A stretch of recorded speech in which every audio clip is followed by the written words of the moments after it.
सरदारों ने पैगाम निकाह दिया, हजरत खतीजा खामोश रही, निकाह नहीं किया। लोगों ने बड़ी वजूहात बयान की, अलग अलग बातें लिखी।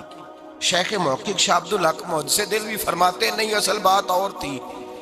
अरब के अंदर साल के बाद औरतों का एक मेला लगता था खाना काबा के पास, सिर्फ औरतें इकट्ठी होती थी, मेला लगा हुआ था। एक तौरात जानने वाला यहूदी आलिम भी आया हुआ था। वो बीबियों के मजमे पे नजर डाल के कहने लगा, बीबियों मर्द का काम तो कोई नहीं औरतों के मजमे में बात करना, लेकिन मैं तुम्हें एक पैगाम देने लगा हूं। अल्लाह के आखिरी रसूल जो मक्के में पैदा होने वाले हैं, उनके आने का वक्त करीब आ गया है। वो बीबी बड़ी खुश नसीब होगी जिन्हें उनकी रफाकत मिलेगी। औरतों ने जब देखा कि मर्द आ गया औरतों के मेले में, तो उन्होंने डांटा, झिड़का, का चल उठा अपनी किताबें और निकल जा। हजरत खतीजा कहती हैं, बाकियों ने डांटा पर मैंने बात पल्ले से बांध ली।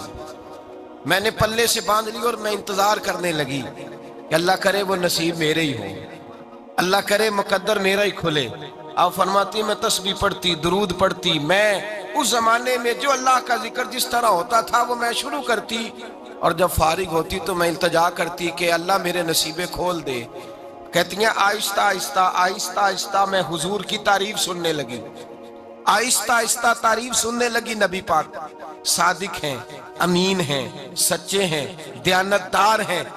इस बुरे और मैले मुआशरे में भी वो सबसे आला भी हैं और सबसे उजले भी हैं, वो सबसे पाकीज़ा हैं। मैं सुनने लगी तारुफ, आहिस्ता आहिस्ता मैं उनकी गर्विदा होने लगी। उधर नबी पाक सल्लल्लाहु अलैहि वसल्लम अपने चचा जनाब अबू तालिब के पास रहते थे। कहत आ गया, हालात बिगड़ गए। हुजूर सैयद आलम सल्लल्लाहु ताला अलैहि वसल्लम से चचा कहने लगे, बेटे अगर माले तिजारत लेके शाम जाओ तो बड़ा नफा कमाओगे, हमें जरूरत भी है, और अगर हो सके तो खतीजा का माल लेके जाओ। नबी पाक ने कहा, चचा मैं नहीं कहूंगा किसी से जाके, मैं नहीं कहता किसी से जाके, जो मेरे नसीब में होगा मेरा रब खुद अता फरमाएगा, मैं नहीं कहूंगा। मुस्तफ़ा ने तो नहीं कहा। हजरत खतीजा रदी अल्लाह ताला अन्हा कहती है, मैंने खुद अपनी खादमा को भेजा। मैंने कहा जाके पूछो तो सही कि मेरा माल कबूल होता भी है कि नहीं, पूछो। नबी पाक सल्लल्लाहु अलैहि वसल्लम से पूछा। हजरत खतीजा की ख्वाहिश है कि आप माल लेके जाएं, हुजूर ने कबूल कर लिया। जनाबे खतीजतुल कुबरा रदी अल्लाह ताला अन्हा के गुलाम थे, मैसरा उनका नाम था। जनाबे खतीजा ने उनको साथ भेजा। फरमाया एक तीन बातें इरशाद फरमाई। एक तो फरमाया सारा रास्ता गौर से देखना मेरे नबी के साथ क्या मामलात दरपेश होते हैं। अभी ऐलान नबूवत नहीं किया, फरमाया जरा गौर करना, मेरे मुस्तफ़ा का मुतालिया करना और मुझे वापस आके सबक सुनाना। वो जो तुमने चेहरा बद्दुहा की तिलावत की हो, जरा मुझे वापस आके सुनाना। जिन्होंने दिल पर जानी डिठा हो अखियां ही तक लईयां, तू मिले हो ते साजन मिलिया हूं नासा लग पईयां, जरा जाके ना तिलावत करना और मुझे दिख। और दूसरा फरमाया तुम मेरे गुलाम हो तो मुस्तफ़ा के भी गुलाम बन के रहना। मैं सुनती हूँ कि किरदार के, अफकार के, नजरियात के, अजमत के बुलंदो बाला, वो जैसे कहे वैसे करना। और तीसरी हजरत खतीजा ने नसीहत फरमाई, फरमाया मोहम्मद इब्न अब्दुल्ला सल्लल्लाहु अलैहि वसल्लम की राय से इख्तलाफ ना करना। ये चलते हुए मुआहदा किया, जो वो कह दे सो कर जाना।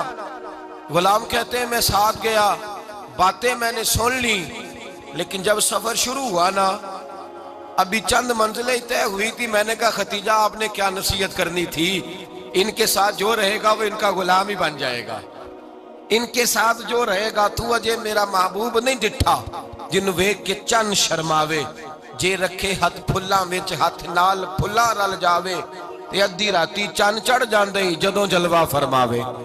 माया जो भी साथ रहता गुलाम हो जाता। मैसरा कहते मैं गया, तजारत शुरू हुई। कहते नबी पाक सल्लल्लाहु अलैहि वसल्लम जब मंडी में पहुंचे तो लोग कस्में उठा उठा के माल बेच रहे थे। अल्लाह के महबूब जब गए ना तिजारत करने, तो एक आदमी कहने लगा चलो माज़अल्लाह बुतों के नाम थे लात व मनात, कहने लगा लात की, उज़्ज़ा की, मनात की कसम उठाओ। तो नबी पाक फरमाने लगे उनकी कसम उठाऊं जिनका मैं नाम लेना भी पसंद नहीं करता। अभी ऐलान नबूवत नहीं किया। और फरमाया वैसे भी मैं कसम दे के माल नहीं बेचता, खरीदना है तो खरीदो, नहीं खरीदना तो ना खरीदो। कहते हैं लोग कसमें उठा उठा के पीछे जाते थे, पर मेरे नबी जिससे रुख फेरते थे वो नबी पाक के पीछे हो जाता था। माते कई गुना ज्यादा नफा कमाया। हम रास्ते में थे, हुजूर एक दरख्त के नीचे आराम करने लगे। एक عیسائی راہب غار میں بیٹھا تھا، نکل کے آ گیا، مجھ سے کہنے لگا مجھے وہ جانتا تھا، میں سنا یہ کس کو ساتھ لائے گا، یہ کون ہے؟ میں نے کہا اہل قریش کے ایک معزز آدمی ہے۔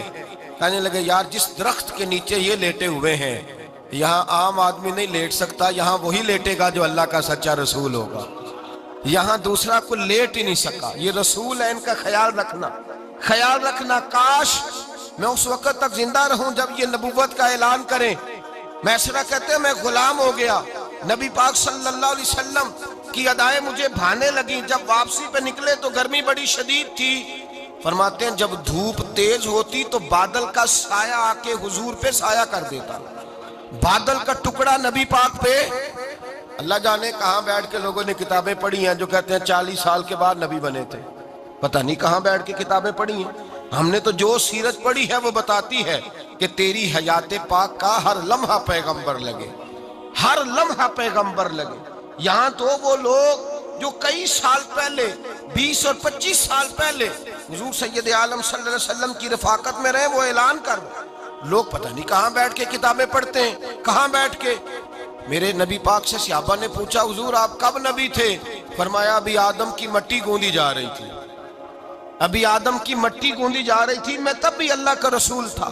میرے بھائی نبی رحمت سید عالم صلی اللہ علیہ وسلم کے غلام حضرت ختیجہ کے غلام کہتے ہیں واپس آیا، اور پہلے بھی کئی دفعہ حضرت ختیجہ کا مال گیا تھا، بڑے نفع آئے تھے، پر جو نفع اس سال آیا وہ پہلے کبھی نہیں آیا تھا۔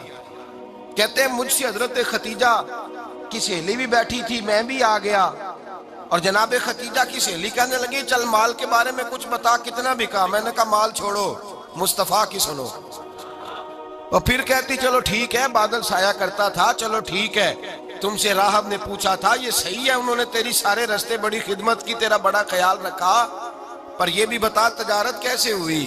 تو میسرہ کہنے لگا زندگی میں نے بھی ساری گزار دی ہے، پر اس رسول کے ساتھ 4 دن ہی گزارے ہیں، حد ہو گئی مجھ سے، اور کچھ نہ پوچھو، اور کچھ نہ پوچھو، آ میرے دل آمنہ کے لال کی باتیں کریں، اور کچھ نہ پوچھو، بس ذکر ان کا چھیڑیے ہر بات پر، اور چھیڑنا شیطان کا عادت کیجئے، بس مجھے حضور کے تذکرے بیان کرنے ہیں، ذکر مصطفیٰ کرنا ہے۔ حضرت ختیجہ الکبریٰ بڑی متاثر ہوئی، کہتی ہیں مجھے درجنوں لوگوں نے پیغام نکاح دیا تھا پر میں نے سنی نہیں تھی، میں نے نفیسہ کے ہاتھ پیغام بھیجا، میں نے کہا میری عمر 40 سال ہے ان کی 25 سال ہے، اور میرا احوال اور طرح کا ہے، وہ شہنشاہ ہے، جا کے پوچھو تو صحیح بھلا میں قبول ہوتی ہوں، پوچھو۔ نفیسہ کہتی ہیں میں آئی تو وہ خاتون جن کے لیے لوگ بڑے بڑے قریش پیغام دیتے تھے پیغام لے کے آئی، تو رسول پاک نے عجیب رنگ بیان کیا اپنی سیرت کا۔ جب میں پہنچی میں نے کہا ختیجہ نکاح کرنا چاہتی ہیں؟ نفیسہ کہتی ہے میرا خیال تھا کہ کوئی اور ہوتا تو کرسی سے اٹھ کھڑا ہوگا، فوراً کہے گا اچھا جلدی کرو بات کرو۔ جب میں نے آ کے کہا نا حضور ختیجہ نکاح کرنا چاہتی ہے تو نبی پاک نے میری طرف دیکھا، فرمایا وہ کہتی ہیں کہ تم کہتی ہو؟ کہا وہ کہتی ہیں، تو حضور نے فرمایا ٹھہر جاؤ میں اپنے چچا سے پوچھ کے بتاؤں گا، میں مشورہ کروں گا، میں پوچھ کے بتاؤں گا۔ آج بچوں کو کچھ سبق بڑے یاد ہیں، کہتے ہیں پسند کی شادی کرنا حضرت صاحب ناجائز ہے، پسند کی شادی کرنا کوئی ناجائز ہے؟ اور میں نے کہا بھائی صرف ایک ہی جائز چیز رہ گئی اور کوئی شے جائز نہیں، یہ ایک ہی جائز چیز ہے جس کا فتویٰ سارے نوجوان پوچھتے پھرتے ہیں، سارے رانجے بنے پھرتے ہیں، مجنوں بنے پھرتے ہیں، سارے مئی وال ہو گئے، اللہ پاک وہ ہدایت کی توفیق عطا فرمائے، سارے اس بری لت کا شکار ہو گئے۔ او بھائی نبی پاک سوائے خدا کے کسی کے پابند نہیں، لیکن میرے مصطفیٰ نے اپنی امت کو یہ درس دیا ہے کہ جو بڑوں کے شفقت کے سائے میں چلتا ہے اللہ اس کی مدد فرمایا کرتا ہے۔